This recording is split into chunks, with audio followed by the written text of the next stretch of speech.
Thank you, Mr. Alaska.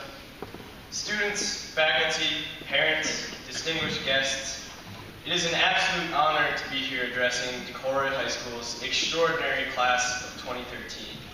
Extraordinary is definitely not an overstatement with this class, but instead hardly does our class justice for everything we've accomplished to be solidified into one simple, general word. Now, this is the first time graduating from high school for all of us, at least I hope that's the case, and you may be unaware of what is proper etiquette at a commencement. It is customary when you get your diploma to slip the principal as well as the commencement speaker a $10 or $20 tip just to show that we did a good job. As students at Decorah High School, we have had the opportunity to witness huge transformations. From our school's construction to people finally realizing Mr. Balo is a history teacher here and not just the new kid that moved to town. And not so big transformations like Mr. Pierce's hairstyle or Mr. Rollinger's slick back hair and always booming voice over the intercom. So today we reminisce on the previous happenings and memories our school has provided and the story we wrote here at DHS. But we also ready ourselves to compose the next chapter of this story, of which will undoubtedly become a bestseller. To start off, I want to thank the many people who have brought myself and many others to this wonderful day. First, the administration for allowing us all to pursue our academic, athletic, and fine arts dreams to the absolute fullest. To our loving parents for signing a contract 18 years ago into one of the most thankless jobs there is, at least in my parents' case. To my mom for informing me a few days ago as she flipped through my baby book that I was a late bloomer when it came to my walking and especially my talking, and that she was very worried for me. Well, look at me now, Mom. I'm up here giving a commencement speech. Teachers and faculty have given us their full attention to help us propel us to the next level. To repay them, I recently donated a generous $50 through my parking ticket fines that hopefully will be used at their end of the year party. You're welcome. Thank you to Mr. Friedoff for truly teaching us what it means to go through a geometry problem. To the tech people for not blocking Twitter on our school's internet.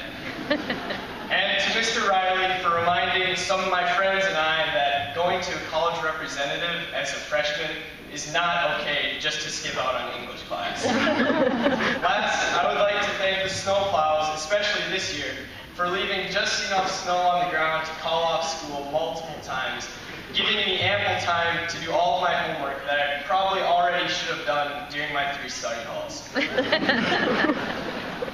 At Decorah High School, we have been encouraged our whole lives to chase our dreams, find our passions, and really go after them with gusto.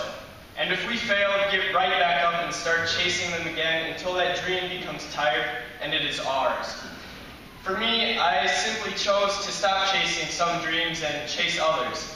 For example, I quickly found out after breaking my arm playing football with guys twice my size and being hit with a pitch by Josie Jewell in Little League that I just didn't feel like getting back up and chasing those dreams anymore.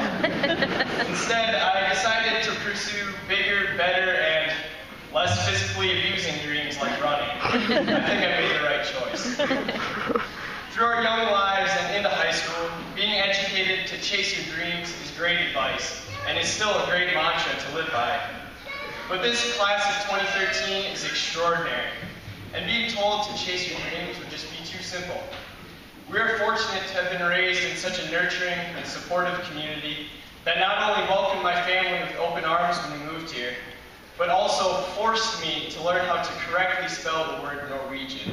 We are also blessed to have a school system built on the foundation of hard work, winning the Challenge Cup, and posterizing and jinxing people in the hallway.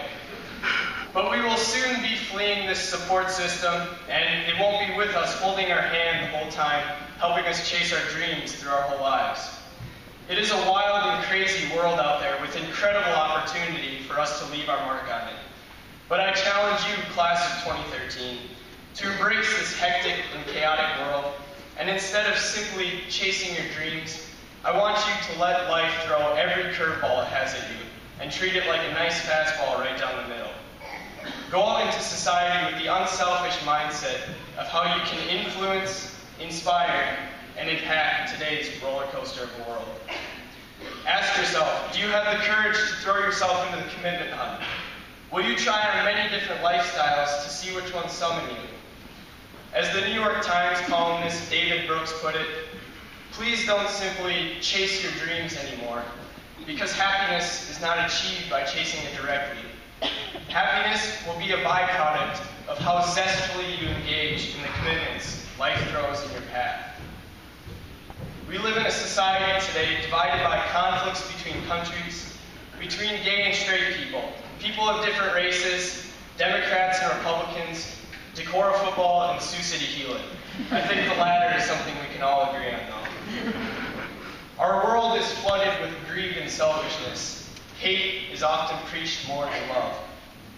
While I wish our school is exempt from these conflicts, there is really no avoiding them all. We don't live in a perfect world. So today, not only do I want to congratulate every single one of you for reaching this day, but I want to apologize to those who struggled to find their niche, to have their voice heard, and who counted down the days until they would be out of here and be able to have a new identity for themselves. I'm sorry. It wasn't you who failed, but we who learned too late.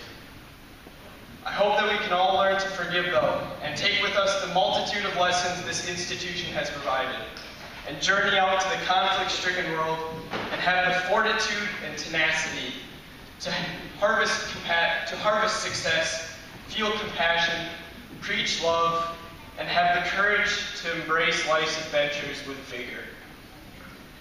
So, class of 2013, we made it. And not only did we make it, but we set a standard for years to come and left very large shoes to fill for the class of 2014. Patrick Winter-sized shoes to fill. So thank your parents for their love, teachers for their support, and Eric Fulsis for all the help he had on math problems. Enjoy these last few days we'll have together as one class, one family. Remember our successes, learn from our shortcomings, and look to the future and just how zestfully you'll engage in the commitments life throws in your path. We wrote a story here at Decorah High School, one that will be remembered for years to come, and we will continue to write the story of the class of 2013, a story composed from trial and error, through friendship and love for one another, and with an underlying plot line of thirsting for success. Thank you, and good luck, Decorah class of 2013.